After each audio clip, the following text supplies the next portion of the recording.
Welcome back to the Saturday Selection. Now, the government has announced plans to privatise Channel 4, with Culture Secretary Nadine Dorries saying the current government ownership is holding the channel back.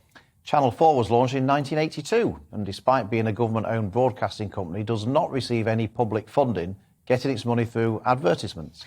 There have been suggestions that the channel could be worth between 600 million and 1.5 billion, and bids are expected to come in next year with aims of completing the sale in 2024.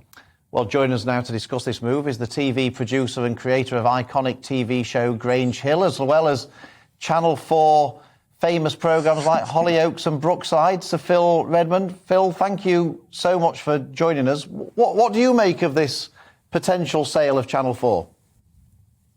Well, I think I've said since they cancelled Brookside, I've been talking about they need a change, but I've become less emotional about it over the years.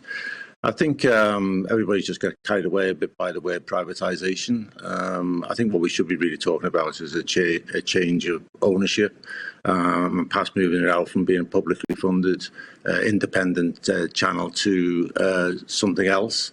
My preferred option would have been to sort of collapse it into the BBC to get rid of all the admin costs of actually running the channel, but use the income to subsidise the licence fee.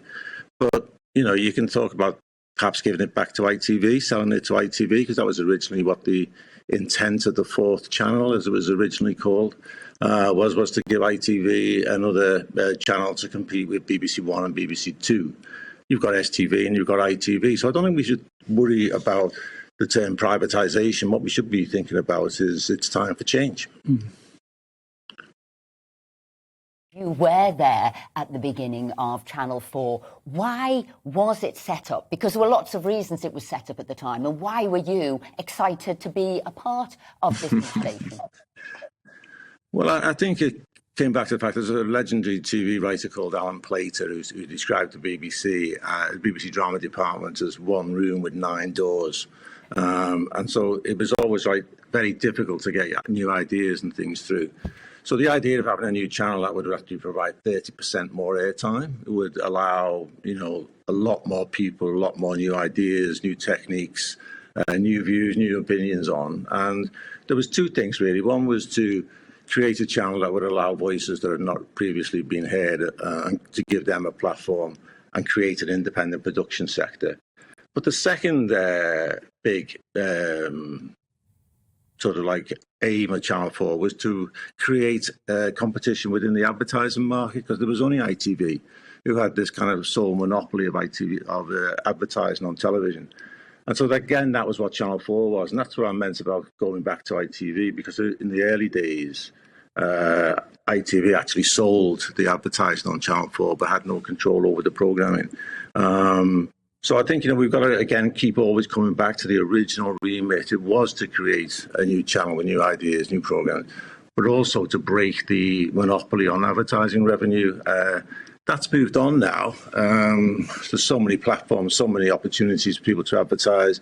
You know, we're still sort of working our way through monetizing the digital age. So I think what we really need to think about is... And you're quite right, Phil, because, I mean, Mrs Thatcher brought it in, one, to get the private sector up and running, all the new small production companies like yourself, and also to show that, you know, a public sector, a company like the BBC, didn't need all this public money. It didn't need that 4.5 billion or what have you. But going forward, if it is sold off, would you like terms and stipulations to go with that selling off? I know you tried to bring Channel 4 to Liverpool. Do you think it should therefore be outside London, sell the London building?